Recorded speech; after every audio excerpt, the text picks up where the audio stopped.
Okay, let's move on and try to do the same thing with response number 2. Okay, so we'll just say regarding response number 2, start a new heading over here.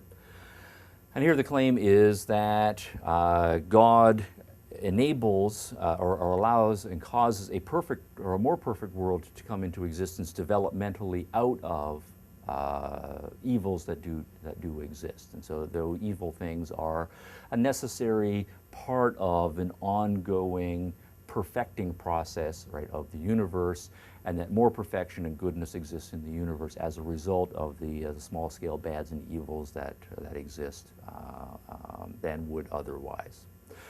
All right, now standard response to this is to say that this seems in one respect to say, or to deny God's omnipotence, because if God wants to get to the greater good, and he really is omnipotent, then he should be able to fast forward us to that greater good, right, whatever that greater good is.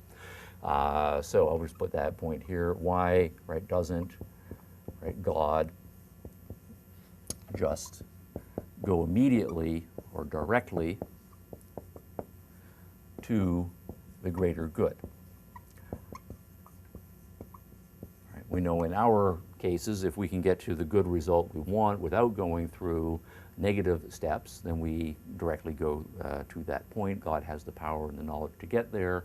Why doesn't he go ahead and do it? The reason we don't do it is that we're not powerful enough usually to get immediately to where we want, or we have to do trial and error experiments and make lots of failures before we figure out how to get to where we want. But God is not a trial and error kind of guy, and he does have the power in order to get there, so why doesn't he immediately do so?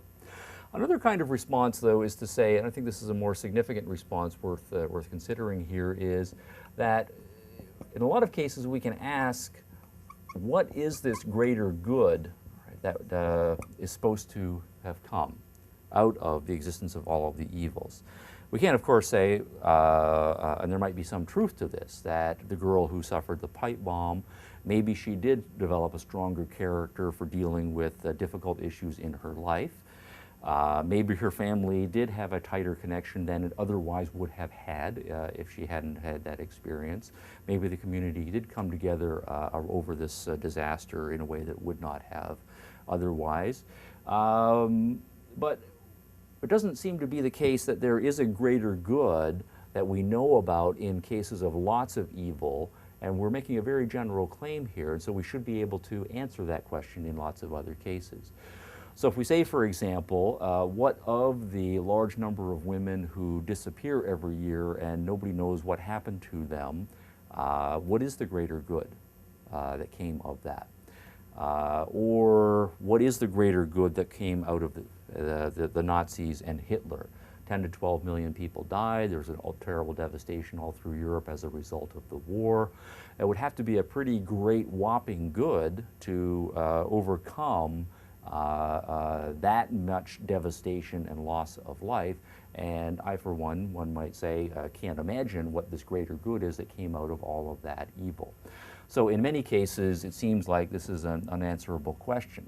Hypothetically, we can put it forth that yes, but in some cases, good things do come out of things that are in the short term bad. But as a general claim, this seems like a very difficult claim to justify.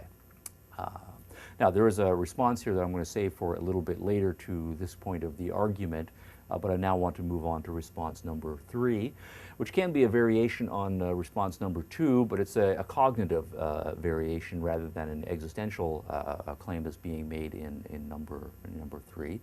And that is to say that what God wants for us is for us to be perfect beings. For us to be perfect beings, we have to be moral agents who deliberately choose the good consistently. But for us to be moral agents, we have to know the difference between good and evil. And for us to know the difference between good and evil, we have to experience the good and we have to experience the evil. And so God allows existence of evil in the world so that we can learn the difference at that fundamental level here. All right, and that has a certain plausibility to it. Now, if we're considering counter-arguments regarding response number 3, right, in this case, what would we say? Well, a couple of things that are possible here are standard moves in this case.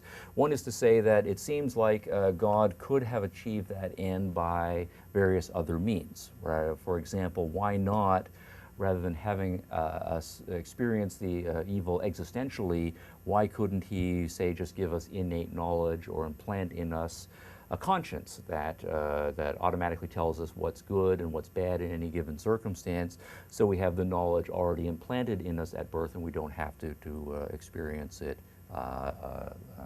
existentially. So why not, I'll just put it this way, why not implant the necessary knowledge?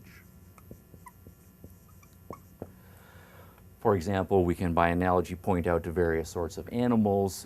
Animals seem to have, in some cases, more instinctually based knowledge. They can minimally taste something, this a little red berry, and they will spit it out because the bitterness contains poisons that are bad for them, or the berry contains the poisons, and the bitterness is a signal of that. And so they already know, right, so to speak, or very easily can determine the difference between good food and bad food, or non-food and good food for them in that case. Human beings aren't like that, so mothers and fathers are, at a certain point in the kid's life when everything goes in the mouth, red berry, going to eat it, say, no, no, no, not those red berries, these red berries. And the kid doesn't have an automatic sense or knowledge to be able to sort out the good berries from the bad berries. Why couldn't God have created us more like the other animal species that already have that knowledge built into us? Seems like it would be a whole lot more economical. Okay, possibly, but we then might say, of course, human morality and human good and evil is a whole lot more complicated than any other animals, and so it's an experiential kind of knowledge that is going to be more important here and necessary.